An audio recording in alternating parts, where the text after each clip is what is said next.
Selamat sejahtera, nama saya ialah Natasha Eva Anak Abrian. Saya berumur 19 tahun dan berasal dari Shah Alam, Selangor.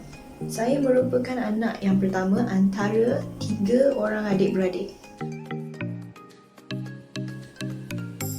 Saya bersekolah rendah di Sekolah Kebangsaan Raja Muda pada tahun 2007 hingga 2013 dan melanjutkan pendidikan ke Sekolah Menengah Kebangsaan Sultan Salahuddin Abdul Aziz Shah atau lebih senang dikenali sebagai SMK SAAS pada tahun 2014 hingga 2018 dan kini menuntut ilmu di Kolej Matrikulasi Pahang.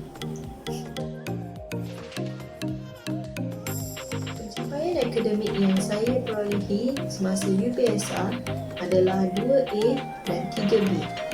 Begitu pula saya memperolehi 4A, 2B dan 1C. Semasa SPM, saya memperolehi 3A, 2B+ dan 4B. Untuk penglibatan saya dalam kurikulum, saya pernah memegang jawatan naib pengerusi untuk Klub Memanah, seterusnya bendahari untuk Pandu Puteri, dan saya juga pernah memegang jawatan setiausaha untuk Persatuan Pendidikan Moral selama 2 tahun, iaitu pada tahun 2017 hingga 2018. Saya mahir bertutur dalam 3 bahasa, iaitu bahasa Melayu, bahasa Inggeris dan bahasa Liban.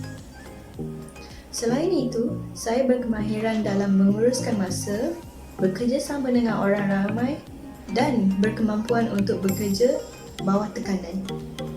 Itu sahaja untuk resume saya. Sekian, terima kasih.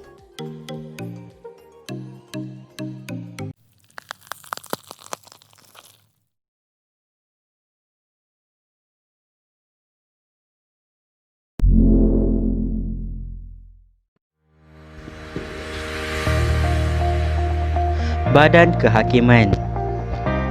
Badan Kehakiman atau dikenali sebagai Judisiari merupakan badan yang bertanggungjawab mentafsir dan melaksanakan undang-undang. Badan ini juga dikenali sebagai sistem perundangan dan ahlinya terdiri daripada para hakim dan magistrate yang biasanya dilantik oleh ketua negara masing-masing. Mereka juga biasanya menjalankan tugas di mahkamah dan bekerjasama dengan pihak berkuasa, terutamanya polis dalam menegakkan undang-undang. Sejarah sistem kehakiman di Malaysia. Pada tahun 1807, Mahkamah Agung diperkenalkan selaras dengan Piagam Keadilan. Pada tahun 1826, di bawah Piagam Keadilan kedua, Kehakiman Berpusat diperkenalkan. Pada tahun 1855, Piagam Keadilan ketiga diperkenalkan untuk memisahkan Kehakiman Berpusat. Pada tahun 1868, Badan Kehakiman dipisahkan dari Badan Eksekutif. Pada tahun 1878, Mahkamah Bawahan ditubuhkan. Pada tahun 1921, kes rayuan pertama dibawa ke Privy Council. Pada tahun 1946, Ordinan Mahkamah diperkenalkan dan Mahkamah Bawahan ditukar kepada Mahkamah Rendah. Pada tahun 1948, Mahkamah Agung terdiri daripada Mahkamah Tinggi dan Mahkamah Rayuan di bawah Perjanjian 1948. Pada tahun 1957, Perlembagaan Persekutuan digubal. Pada tahun 1964-1993, Mahkamah Agung digantikan dengan Mahkamah Persekutuan dan Mahkamah Tinggi. Pada tahun 1994, terdapat beberapa perubahan dalam sistem kehakiman moden. Fungsi utama Badan Kehakiman: melindungi hak asasi manusia, berkuasa mentafsir undang-undang dan perlembagaan, berkuasa untuk membatalkan undang-undang yang bercanggah dengan perlembagaan, menjadi pentadbir keadilan dalam kes-kes sivil dan jenayah di Malaysia, mengendalikan kes-kes kapal atau kapal terbang yang didaftarkan di Malaysia walaupun kes tersebut berlaku di kawasan udara dan lautan antarabangsa. Hierarki Badan Kehakiman di Malaysia.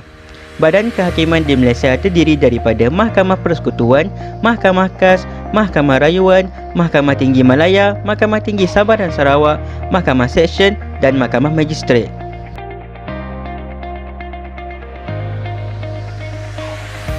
Tentang jenis-jenis mahkamah dan juga isu-isu semasa yang melibatkan mahkamah. Mahkamah mempunyai 5 jenis, iaitu Mahkamah Persekutuan, Mahkamah Rayuan, Mahkamah Tinggi, Mahkamah Seksyen dan juga Mahkamah Magistrate. Mahkamah Persekutuan merupakan mahkamah yang tertinggi di Malaysia. Mahkamah ini berkuasa untuk menyelesaikan pertikaian antara kerajaan negeri dan kerajaan persekutuan.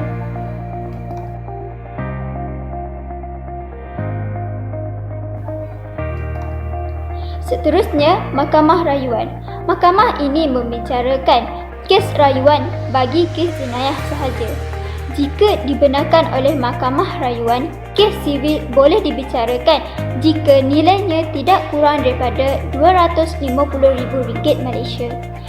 Kes jenayah yang dirujuk di sini meliputi kes yang telah dikenakan oleh Mahkamah Tinggi. Mahkamah Tinggi pula membicarakan apa sahaja kesalahan yang dilakukan oleh warga negara asing yang berada di Malaysia. Mahkamah Session pula membincangkan kes-kes jenayah bagi mereka yang berumur antara 10 hingga 18 tahun. Dan yang terakhir, Mahkamah Magistrate. Mahkamah ini membicarakan kes-kes jenayah dan sivil yang melibatkan hukuman penjara dan hukuman denda. Mahkamah ini terbahagi kepada dua, iaitu Mahkamah Magistrate kelas pertama dan Mahkamah Magistrate kelas kedua. Mahkamah Magistrate kelas pertama, hukuman maksimum yang boleh dijatuhkan oleh mahkamah ini ialah 5 tahun penjara, denda RM10,000, sebat 12 kali atau ketiga-tiganya sekali. Walau bagaimanapun, hukuman yang lebih tinggi akan dikenakan sekiranya kes-kes membicarakan di bawah Akta Dadah Berbahaya 1992 atau Akta Kastam 1997 atau Akta Kesaksaan 1953. Mahkamah Magistrate kelas kedua pula, kes jenayah, hukuman maksimum yang boleh dijatuhkan oleh mahkamah ini tidak melebihi 12 bulan penjara atau denda RM1,000 atau kedua-duanya sekali. Bagi kes sivil, iaitu nilai kes tuntutan yang boleh dikenakan tidak melebihi RM3,000. Dan ini merupakan contoh-contoh isu semasa.